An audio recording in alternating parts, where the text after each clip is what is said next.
Hi, in my previous video we solved this weight-related drug dosage calculation using the dose formula.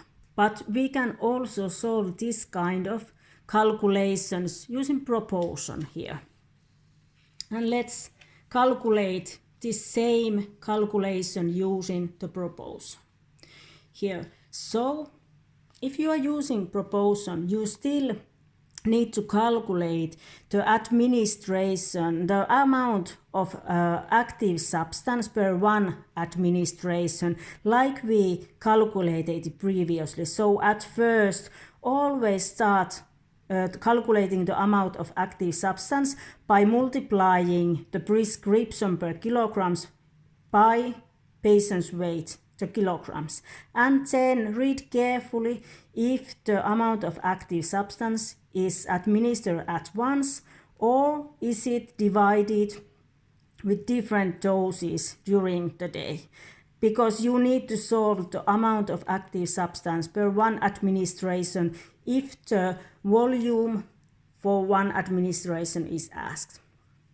But then, when you have solved this one, the amount of active substance per one administration, we can solve later on this by using proportion.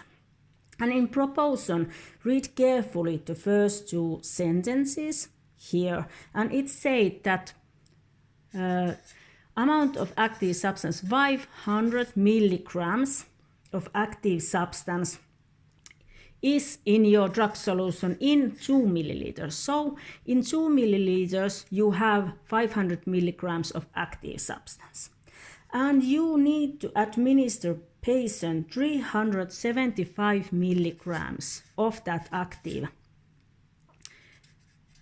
substance. So in which volume you can find that amount of active substance. This is the basic proportion situation here, and these factors, these are directly proportional.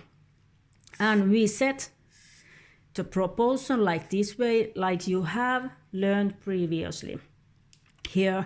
And what we are going to do at first, so that we can continue this proportion equation, we cross multiply the factors here, so that it means that you multiply the 500 milligrams by x and you multiply the 375 milligrams by 2.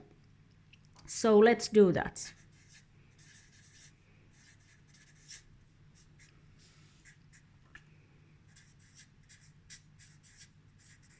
This is what you have learned previously related to proportion.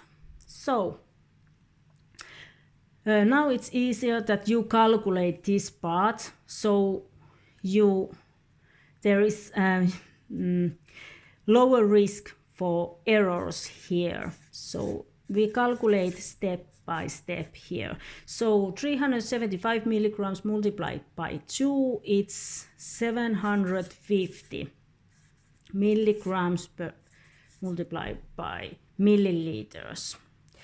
And here, because we need to solve only 1x, not 500x, so by dividing the whole equation here by the value, the number previous to x, you can get rid of this value and you can solve only the 1x. So divide the equation by 500 milligrams. So this becomes 1, because 500 milligrams divided by 500 is 1. So only 1x is in this side of the equation. And here 750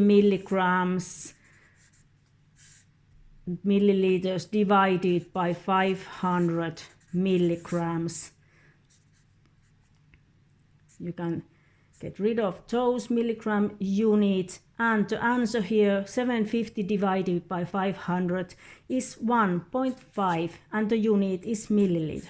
So the same answer using the proportion, but in this situation you don't need to convert the units of the concentration, but you can use this information directly here, so 2 milliliters and 500 milligrams, and then set the proportion for the patient's prescription. Different calculation mechanism, same answer, and it depends on you what kind of mechanism and calculation way is easier for you, so that you don't do mistakes and errors and you understand what you are doing.